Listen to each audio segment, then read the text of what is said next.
What's up everyone, it's Austin Rutherford here. What is the biggest reason landlords go bankrupt? It's from non-payment of rent. I'm in front of a property right now that we haven't had access and we haven't received rent in over 6 months. We just got access to this property yesterday. We're about to walk through and take a look at what it actually looks like, but the reason for this is the eviction moratorium that took place across the United States. The tenants were allowed to stay in properties without paying rent. Now the government didn't pay the landlords their mortgage payments. So we just had to hold properties with tenants not paying rent. So that's one of the biggest negatives of owning rental properties is sometimes you don't receive rent. It's not the end of the world. We'll break into the numbers here in a second, but that's why some landlords go bankrupt. So make sure you smash that like button for the YouTube algorithm before we get started. Let's go inside and take a look at the property. So as we come in here, usually when tenants don't pay rent, they usually damage the property as well. So this property was fully renovated when we first handed this over to the tenant. Completely brand new, everything.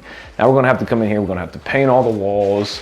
We're gonna have to patch a whole bunch of holes in the walls. There's punches and holes throughout the whole place. There's a whole bunch of trash all the way around. We have doors that are ripped off. We have doors that are missing holes in them. And it just isn't a good experience. But the downfalls with being a landlord is tenants not paying rent.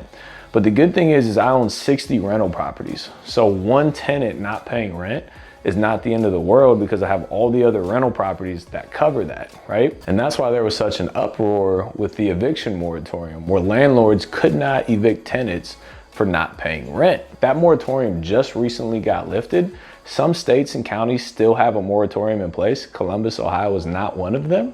So we have like a massive backlog of evictions in the court system right now. Luckily, we were able to get a set out, which is when a sheriff comes to the property and physically sets out the tenant out of the property. And we finally just got access back to this property. So I understand why the moratorium was put in place at first, to protect tenants and not have everybody out on the street. I get that. Now for it to be extended over a year and continuously continue to get extended, and for the government to pay tenants money to live, but then those tenants not take that money and pay their rent payments.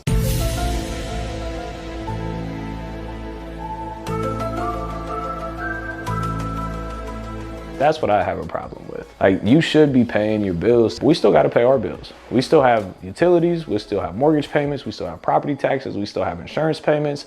Like, I'm $20,000 in the hole just on this property from non-payment of rent, on top of having to come in here and re-renovate the entire property and spend another $5,000 to $10,000 just to get it rent ready for another tenant to come into the property. So I'm gonna walk you through the rest of this property, show you the damage that took place, and then I'm gonna tell you how the workaround so you don't have to worry about non-paying tenants in the future. So like I said, there's a massive clean out that we got to do. You know, that's first and foremost. If you look at this door here, I don't even know how this happens, but like they knock out like half the panels on the door. Really doesn't make sense to me. Then if you look in here at the washer dryer, they actually stole the the washer. So they stole that when they moved out. Sometimes a lot of tenants will sell the appliances before they get kicked out of the house. So then we come in, they'll sell them like they're theirs, even though they're not. And then we'll come in and the appliances will be gone and we got to spend another $3,000 to replace the appliances. It can get hairy very, very quickly. We actually had a squatter sleeping in this house yesterday. So we evicted the tenant a couple days ago. Then the next day somebody came in here and slept in here. So you see these mattresses, and we came in here and we actually popped all the mattresses. So the squatters couldn't stay here anymore. And then if we come back in here, we gotta get the light in here, but this is one of the bathrooms. Nice bathroom. You can see like it's super old and dirty. Like these are just very like dirty individuals, unfortunately. So we'll come in here, renovate it. We'll probably take out this whole surround, redo the surround, and paint, clean, replace the doors, and get it back to like livable standards so we can rent it out to the next person. So as we come upstairs, like I just don't understand like how this happens, right? Like you let your kids just scribble all over everything. Like that doesn't personally make sense to me. And then if you look here, like you let your animals and stuff just poo all over the floor. And then there's probably pee over there on the left. Like it's just mind-boggling to me how some people actually live, right? And the unfortunate part for us is that we have to come in here, we have to take the burden of the non-payment. We then have to pay attorneys to go in and evict the tenants. We then have to come in here and re-renovate the entire property. We then have to have months and months and months of releasing the property and not getting paid rent. On this property, I'm tens of thousands of dollars in the hole off of one bad tenant. Now, the thing that happens is with a small landlord, with a landlord that only owns 1, 2, 5 properties, when one payment is bad like this, it could potentially bankrupt that person because they don't have enough other income to come in to withstand that. Now, with bigger landlords that own 50, 100, 1,000 units, one bad tenant doesn't really do anything because they have all the other income from the other tenants that can take care of that one bad tenant. Like my case, I have 60 other rental properties.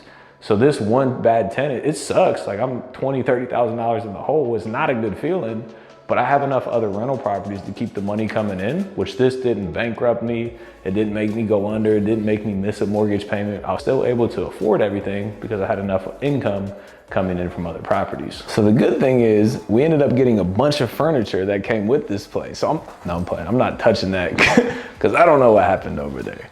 But at the end of the day, this was a very good deal and still is a very good deal. When we bought this property, we used what's called the BRRRR method: buy, renovate, rent, refinance, and repeat. So we bought this with other people's money. We renovated it with other people's money. We then rented it out for $1,400 a month, refinanced it with the bank, and then continued to repeat the process. Now, this situation was not a good end situation where we're $10,000, $20,000, $30,000 in the hole. But again, that's part of the process, right? You buy deals that make sense, and sometimes everything doesn't pan out how you want it to make sense. I have other deals where I've made hundreds of thousands of dollars on with no hiccups whatsoever. You got to take the good with the bad sometimes. And let's say you go in and this is your first deal. This is the first deal that you buy and this happens. It's not a good situation, but what I can tell you is this is not normal.